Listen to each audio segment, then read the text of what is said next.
And perhaps the best way to do this is just to simply be honest, to be real, be informed, speak emotionally and passionately about the subject, but be incredibly honest about what you believe in and what you think, because we get in the habit of kind of tiptoeing around issues thinking that that will help our case, when actually people see right through it and they can tell a disingenuous argument whenever it comes up, which brings us to this commercial campaign called He Gets Us. Maybe you've seen this. I just recently saw one of their commercials about the death penalty and how much Jesus would have hated the death penalty and all that kind of stuff. And so this is a Christian campaign of sorts, a kind of commercialized Christian campaign to try to reintroduce a post-Christian world to the teachings and the person of Jesus. So it's a multi-million-dollar campaign that supposedly reintroduces Jesus and the Bible by showing a Jesus who was just like you. That's where the He Gets Us thing comes into play. So this $100 media campaign is attempting to attract people who are skeptical about Christianity by changing Jesus to fit a modern narrative with things like calling Jesus homeless and the bullied son of a teenage mother. So, in other words, it does what is worst about Christianity. It panders in such an inauthentic way and changes Jesus to try to meet the person you're speaking to. So let me be really clear that one of the things I cover on the show a lot is a post-Christian nation and what we can do about that. But when I say post-Christian, I don't merely mean unbeliever. I don't mean agnostic and atheist. I also mean a post-Christian version of Christianity that is based upon a lie, which looks a little bit like these videos. A young mother had a son, a kind-hearted boy who always tried to do what's right. As he grew older, he worried about others more than himself. Whenever he saw anyone suffering, he tried to heal and comfort them, but more people became sick. Disease ravished the land. People were quarantined, isolated. Many didn't survive. It became too much, and he had to isolate himself. He cried as he thought about all the unbearable things the people were going through.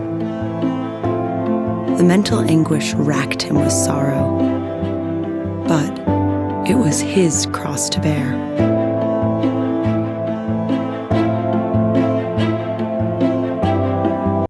I'm sorry, those things are just so deeply annoying to me.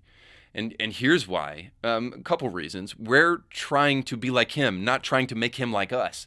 See, this whole idea is flawed, that if we can get Jesus just to sympathize with us, then he'll be more likely to be our savior, or we're more likely to believe in him if we can just get somebody to understand where we're coming from.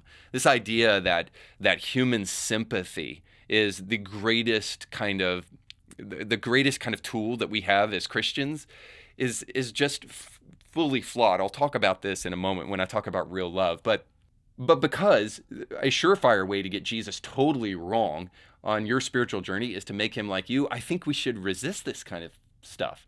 This is the threat of secularism, not merely that atheism and agnosticism rise in number, but that the secular way of understanding society begins to manipulate the way that we understand spiritual truth. And the repercussions of this is a false Jesus. It is the major religion in America today, I would say, is idolatry among people who claim to be Christians and don't, that they really truly want to worship themselves at the end of the day, and you don't have to help people do that. The other most important thing here is that you don't lie to people if you want to convince them of the truth. Again, use logos, use pathos. But the way that you do it is you tell the truth. Tell it in a winsome way. Tell it with personal anecdotes. Tell it with as much facts as possible, but tell the truth. Be honest. Don't fall for the lie of the modern left today, which is this, that we don't want to make people think that we're too judgy or too exclusive. Don't tell people that Jesus is the only way. Just avoid that at all costs because you want people to like you. If they don't like you, they can't understand the truths that are coming out of your mouth. This is mere sympathetic gobbledygook. It doesn't mean make people hate you, but it also doesn't mean that you're changing the truth to meet the person. Contextualize it where you can, but don't infringe upon the truth and change Jesus in the process, or whatever the subject of conversation may be. In other words, I would tell you this. People need to feel pressure to change, especially if they don't have God in their life. This is a teaching that we see in the book of Exodus. In Exodus chapter 3, God says that because Pharaoh will not let my people go, and this is the Hebrews who are in slavery at the time, he says they're not going to be let go by Pharaoh. So what I have to do is I have to compel him to let them go. And so he sends Moses and he sends 10 plagues. So Moses is kind of the mediator for these plagues, but he also sends Moses to speak to Pharaoh on a regular basis to warn him about his actions. And this is something that especially Christians, because we are so humanly sympathetic but not Christianly benevolent, that we get wrong. We don't understand the power of compulsion or the power of pressure or the power of people feeling the repercussions of what they are doing. For people without a conscience, for people without God, that is the only way that they will change. They need to feel the pain of what they are doing. And I'm not talking about physical pain. I'm talking about things like this. This is why we don't celebrate or go to businesses, give our money to them, and in a sense, celebrate them. We don't go to businesses that affirm the things that we don't stand for or that disagree fundamentally with our values. We don't give money to businesses that hate us, in other words. We choose consciously to make sure that those companies know that as long as they stand for this, we will not be participating in anything that they do.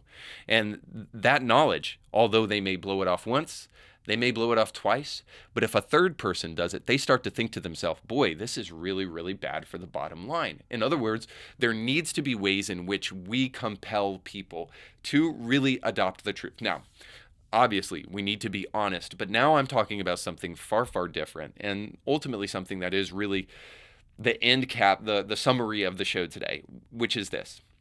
Is that if we really want to see change in the world, if we recognize that change is desperately necessary because kids are marching into gender clinics and fundamentally altering their life in a physical manner that they may never, ever be able to recover from.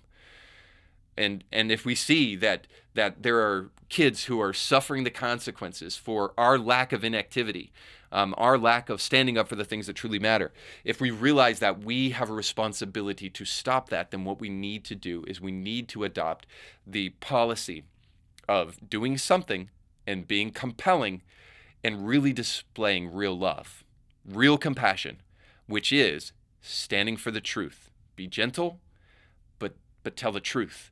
And tell it convincingly, and train yourself to do it as much as possible, even if it means you dedicate yourself to these 3 things that we've talked about today, and you say, I'm going to be more logical, I'm going to be more winsome, I'm going to be more honest in the way that I approach these things. But this is what real love looks like, and if we're ever truly going to impact society, we have to change this understanding that love just means making people feel good, rather than love means telling people the truth.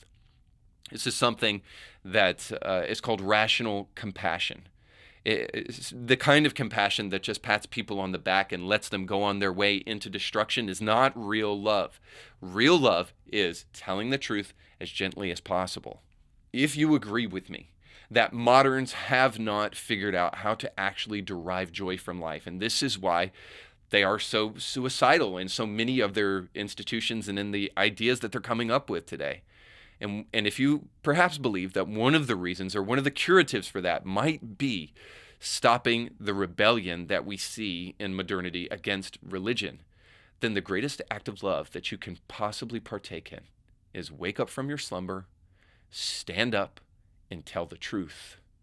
A person who tells the truth in this society today is a person who is participating in an unbridled, unparalleled act of real compassion. Silence is not an option when you know the truth and you need to tell it. So, tell it well. So you just got done watching a small excerpt of a much larger episode. You can find the link to that full episode down below in the description of this video. So you definitely need to check that out, because if you like that clip, you'll like the much larger episode. And while you're at it, don't forget to like, share, and subscribe, and click that little bell to be notified when great new episodes of Indie Thinker come your way. Thanks for watching.